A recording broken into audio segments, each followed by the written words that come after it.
The population is a problem when we start being greedy, when we start taking more than we should be giving back to the earth. But part of, we have many people, and within that, I would argue the population isn't the problem.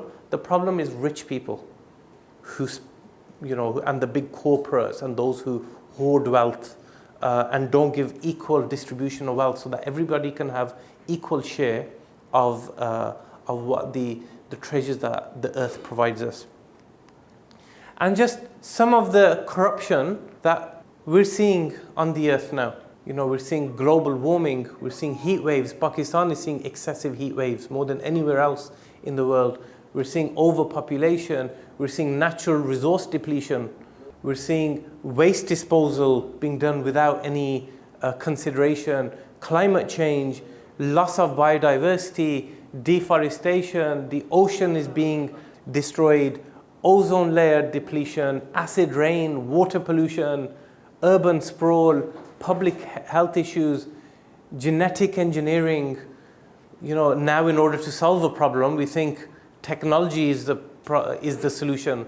And I'm going to come to some of these later. But you can see when we talk about the ayah I started with about the fitrah, this is where we are changing it because of us as a human population. Coming back to nature, because we rely heavily on nature. Yeah, there's a thing called ecosystem services that Allah has created everything on earth in order to provide for us. Surely the creation of the heavens and the earth is greater than the creation of man, but most people know not.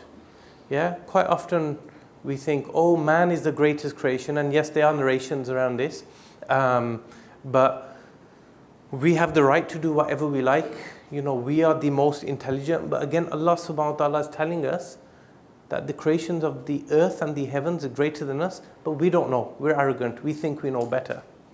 And in an earlier surah, Allah subhanahu wa ta'ala says, Allah has commanded nature to be subservient to us, yeah, to serve us, to provide for us. So I'll give you an example. What does that mean? Okay, you see the sea, the ocean goes forward, then back, goes forward, then back. If Allah subhanahu wa ta'ala ever commanded the ocean, don't go back, that would be the end of us. Like that, we've seen tsunamis, we've seen mountains when there's a zalzala. Most earthquakes only last a minute. Imagine if they lasted a lot longer than that. If Allah has commanded the mountains, the ground to shake, sort these people out because they don't listen. So nature is, and I'll give you another example, very simple example, something we take for granted. In fact, I think in Pakistan you take too much for granted, is the humble tree, yeah, the drakht. Yeah. If I was to ask you all, what services does a tree provide us? This is school mode now, so just feel free to put your hand up and just shout out some answers. Provide fruits. Provides food. Wood. Provide Oxygen. Shadows. Shade, yes. Glue. Yes, glue. It's a good one. I've never heard that one before. Increase the amount of carbon dioxide. Yes, reduces carbon dioxide. Okay, I did an exercise with some 5-year-olds. Yeah. This is the list they gave me. Okay, so it provides oxygen. We've had that. It cleans the air. It combats greenhouse effects. It creates a habitat for wildlife. Provides medicine. Creates unity. People feel a lot more closer when we're around trees. Saves water. Underground, it holds water. It marks the season. You know what season you're in. It creates economic opportunities. We've seen in places where fruit trees. Shields children from ultraviolet rays. Someone said shade earlier. Reduces violence. People are a lot more calm when they're around trees than they are. Helps prevent soil erosion.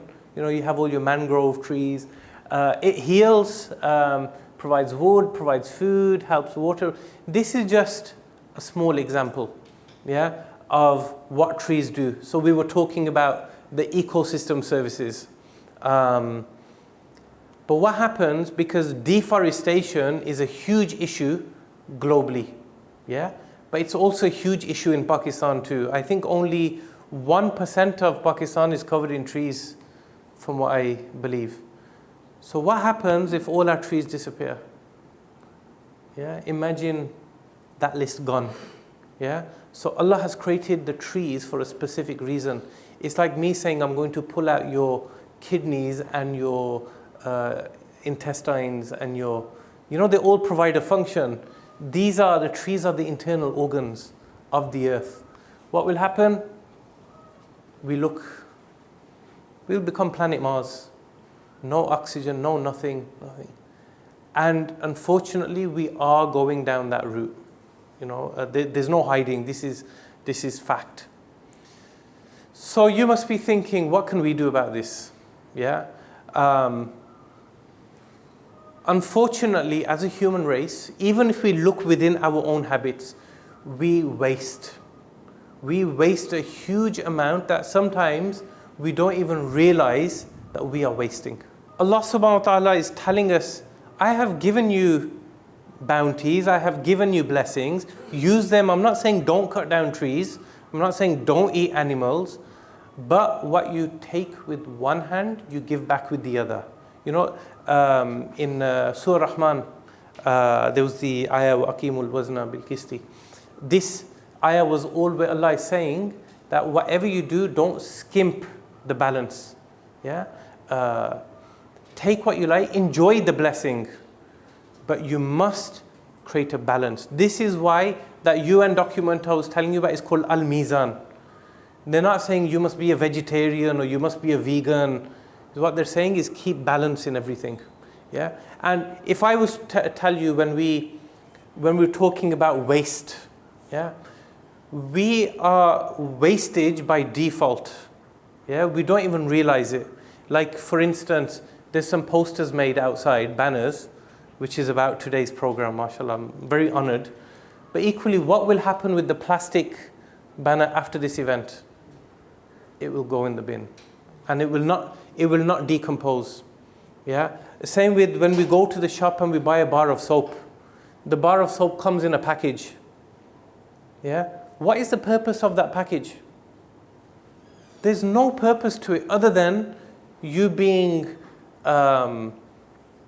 attracted by the person or the lady on the soap. Yeah? But what will happen the moment you will open it, you will throw it in the bin. Yeah? Same with if you buy toothpaste from the shop, it comes in a package. What happens? There's no purpose to that package other than it goes in the bin. And when we throw something away, there's no such thing as throwing away. Yeah? Remember the fitra ayah in the beginning and I showed you the globe? Everything stays in that same globe. We're not throwing it anywhere, it's not going anywhere. So if you are burying it, then it goes into landfill, then that landfill goes into your food system. Yeah? So now globally, there's places for food to grow is disappearing because we have too much rubbish in there. Then all that gandrak goes into your food system. Same with if you burn it, it goes into the air and then you breathe it. So either way, there's saying garbage in, garbage out. So whatever corruption you are causing, you are the suffer the consequences. Yeah. And so I'll give some examples in our everyday lives. Yeah. And I'll start with the ones that you probably won't agree with me, but I want you to think differently. So for instance, when we do wudu, yeah, I can pretty much guarantee that most of us waste a huge amount of water when we do wudu, and we don't do it according to the sunnah of Rasulullah sallallahu alaihi wasallam. Yeah. So there was companion Sayyidina Sa'd radiyallahu ta'ala who was doing wudu and he was using excessive water, and the Prophet sallallahu alaihi wasallam said, Sa'd, don't waste water. And he said, Ya Rasulullah, even if I'm doing it from a stream or a river, can there even be waste in wudu? And he said, even if you're doing it in a flowing river.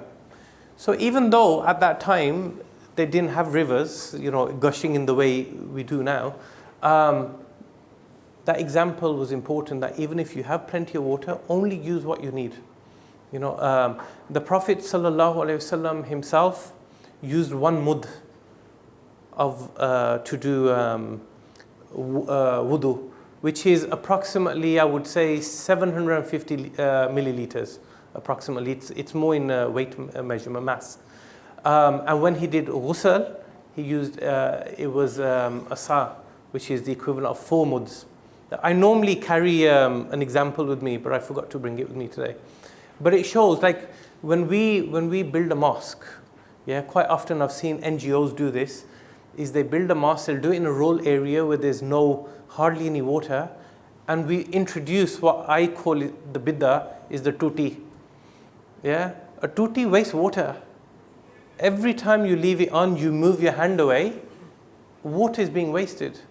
And yet, for you to have the water you need has gone through hundreds of years of purification before it comes back to you. So just something to bear in mind, that even water, by the way, now unfortunately, like Pakistan holds some of the most fresh water more than anywhere else in the world in your glaciers. And your glaciers are starting to melt too now. So water is a very precious commodity, but we need to look at what can we do to preserve and what can we do to save water.